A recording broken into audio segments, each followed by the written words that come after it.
L'unité de valorisation énergétique conçue et exploitée par Valomed traite chaque année 148 000 tonnes de déchets ménagers et assimilés. Ces déchets sont produits par les 260 000 habitants du SIDOM, le syndicat qui regroupe les 16 communes de la communauté d'agglomération Sophia-Antipolis, ainsi que le Canet, Mandelieu, Moinsartou, Mougins et Théoul-sur-Mer. Depuis fin 2008, l'UVE répond à deux défis majeurs en termes d'incinération. Aller au-delà de la réglementation applicable au traitement des fumées et produire de l'électricité à partir de la combustion des déchets. C'est un équipement de haute technologie qui mérite bien quelques explications. Les déchets arrivent sur le site en semi-remorque ou en benne à ordures ménagères. Leur identification et leur pesée sur la bascule d'entrée garantissent la parfaite traçabilité du déchet. Leur passage par un portique permet de détecter et d'isoler un chargement contenant un élément radioactif.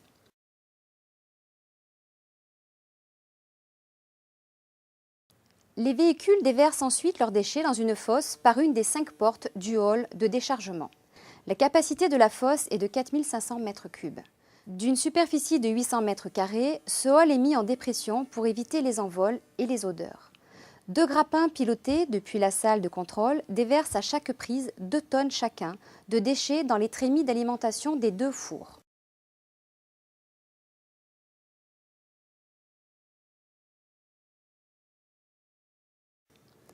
« 18 tonnes de déchets par heure vont alors être brûlées à 1100 degrés. L'alimentation de déchets en continu, 24 heures sur 24 et 7 jours sur 7, et l'injection de l'air aspiré dans le hall de déchargement vont ensuite maintenir le processus d'autocombustion. L'incinération se fait sans nouvel apport d'énergie.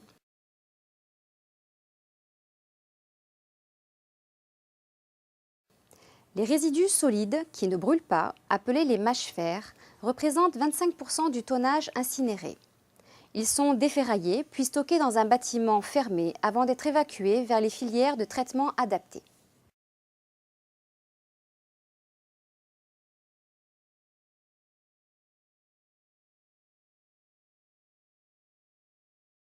Les gaz produits par l'incinération des déchets sortent des fours à 950 degrés. Ils passent directement dans la chaudière. À sa sortie, leur température n'est plus que de 195 degrés.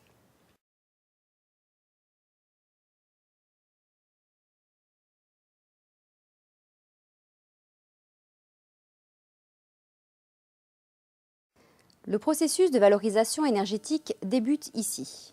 Les gaz sortant du four à 950 degrés vont chauffer l'eau contenue dans les tubes de la chaudière pour la transformer en vapeur.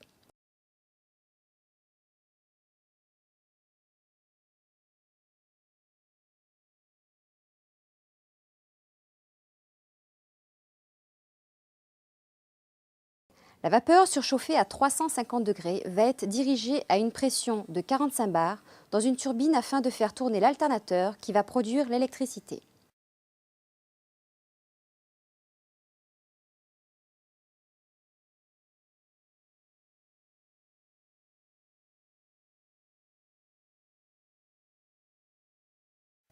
La puissance électrique produite par l'alternateur est de 10 MW.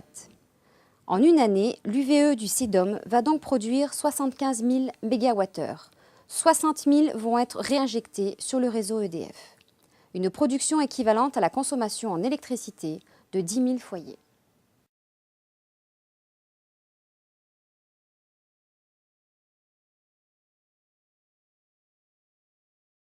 À la sortie de la turbine, la vapeur repasse à l'état liquide dans l'aérocondenseur afin d'être réutilisée dans la chaudière.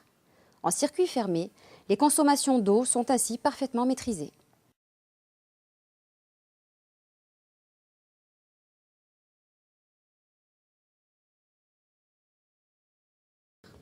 Mais revenons à la chaudière.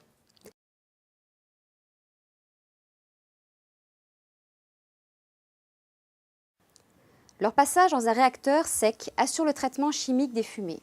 De la chaux éteinte et du charbon actif y sont injectés pour piéger les dioxines furanes et métaux lourds. La réaction basique avec la chaux neutralise l'acidité des gaz.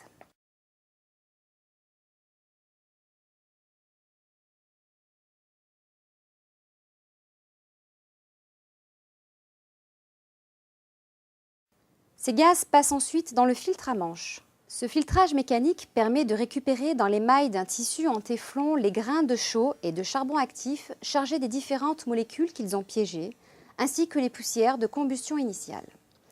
Ce sont les réfiums, résidus d'épuration des fumées d'incinération d'ordures ménagères. Ces déchets sont stockés dans un silo avant d'être évacués vers une unité de traitement des déchets dangereux. À ce stade, les gaz ne contiennent plus que 0,01 g de poussière par mètre cube, au lieu de 1,5 g par mètre cube à la sortie du four. Les oxydes d'azote contenus dans les fumées vont être traités chimiquement dans un catalyseur appelé Dénox. À ce stade, la réaction purement chimique ne produit pas de déchets.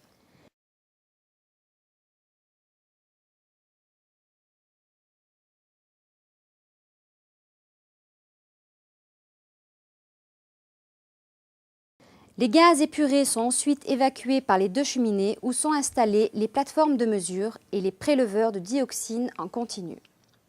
En termes de traitement des fumées, les performances de l'UVE du SIDOM permettent d'aller au-delà de la réglementation en vigueur. 80 mg par normal mètre cube d'oxyde d'azote au lieu de 200 réglementaires, 0,05 nanogramme par normal mètre cube de dioxine au lieu de 0,1 réglementaire.